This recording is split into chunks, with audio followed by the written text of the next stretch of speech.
if you want to be the average person, then search like an average person. I know you don't want to be average. I know you want to be something that is actually great. You want to do a lot of stuff. You want to be the best out of the best. That's why you want to learn more. Moral story, always be skeptical about the knowledge that you're gaining from a YouTube channel or somewhere online, like anywhere online. If they don't provide enough evidence, then you have the rights to be skeptical about it. Even if they have like 3 million subscribers, you can definitely still be skeptical about it.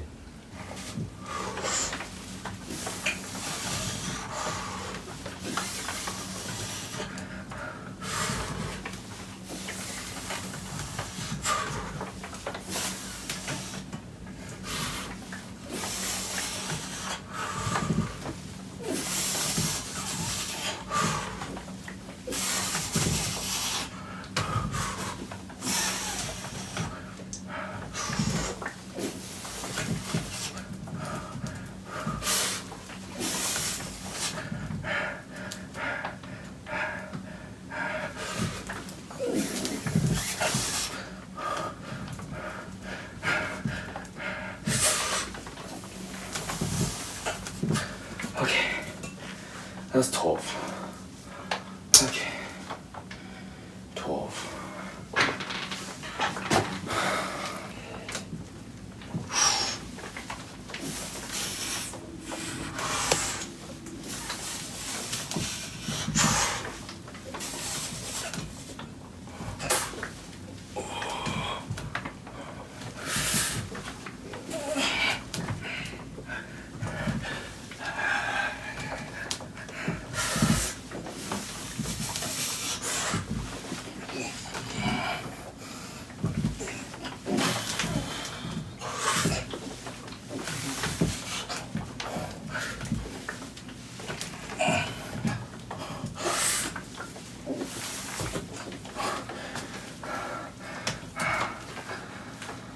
Let's say like 30 pounds for 8 reps on weighted pull-ups, and then for dips probably like 50 by the end of June.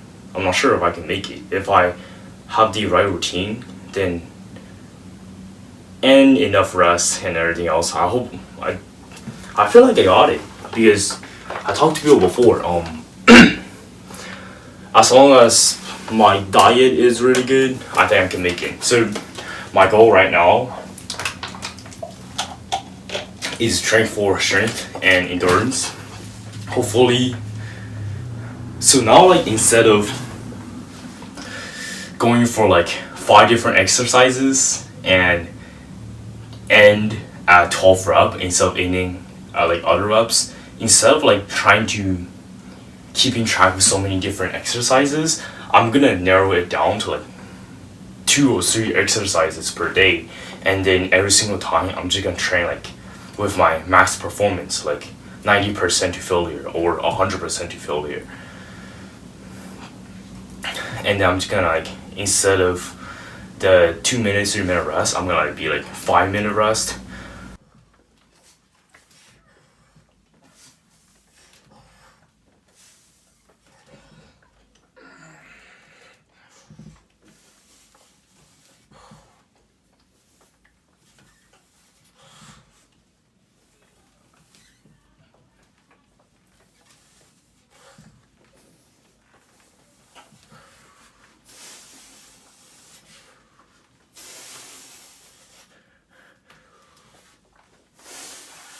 One more.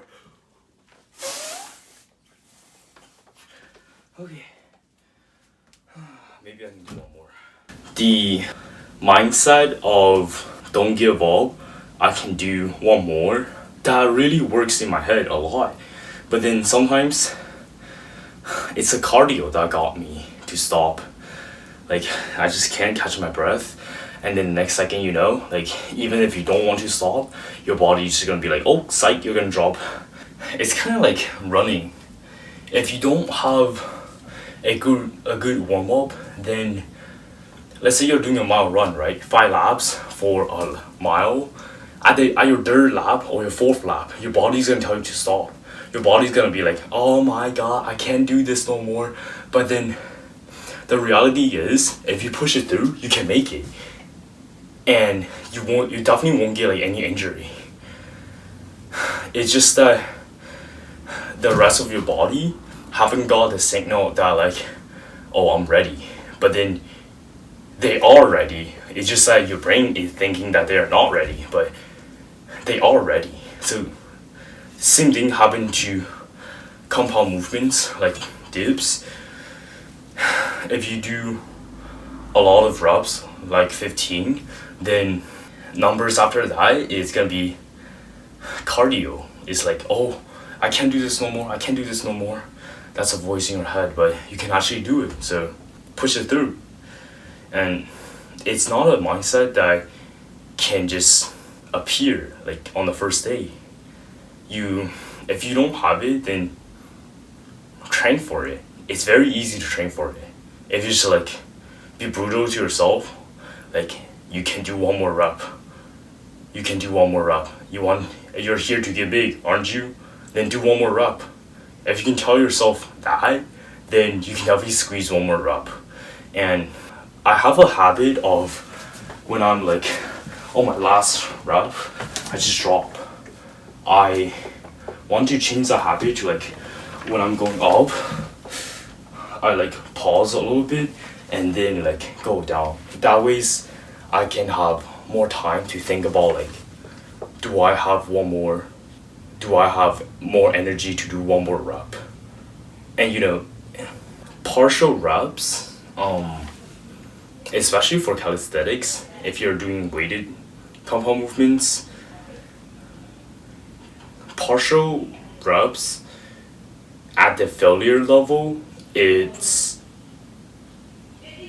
better to not do it because the amount of risk that you will face is just too much.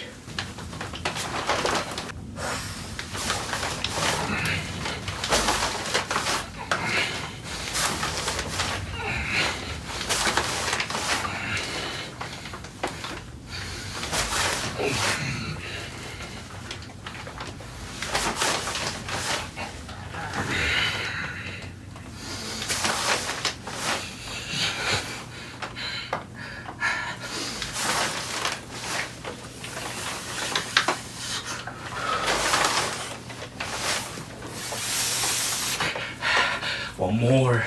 You got one more in you. You got one more. You can still make it. Come on.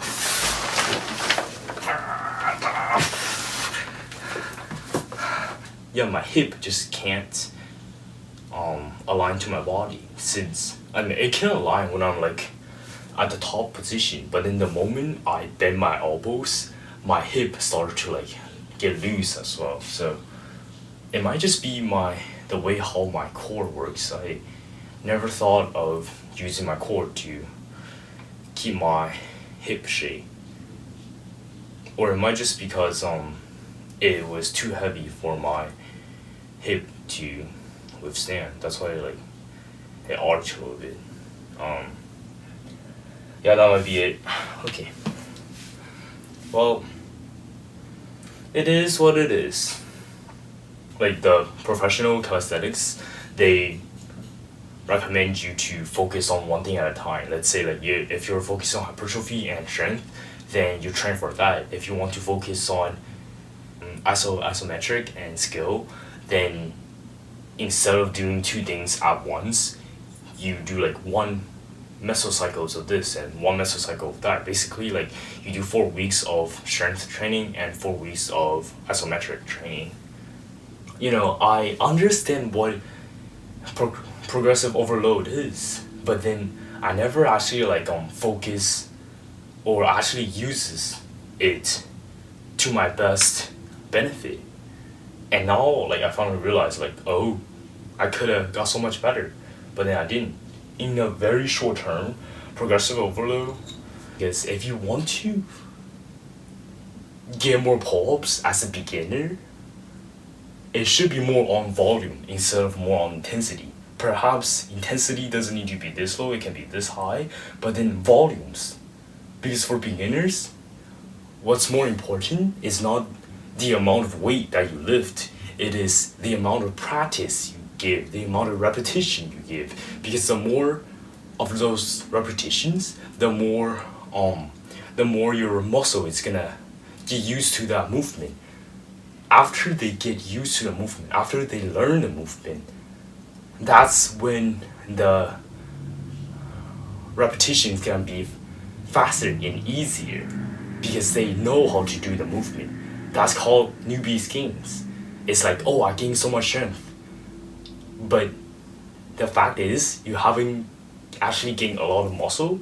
All you gain is the knowledge of how to do the correct technique. Because after your body get used to that technique, then they know how to do it.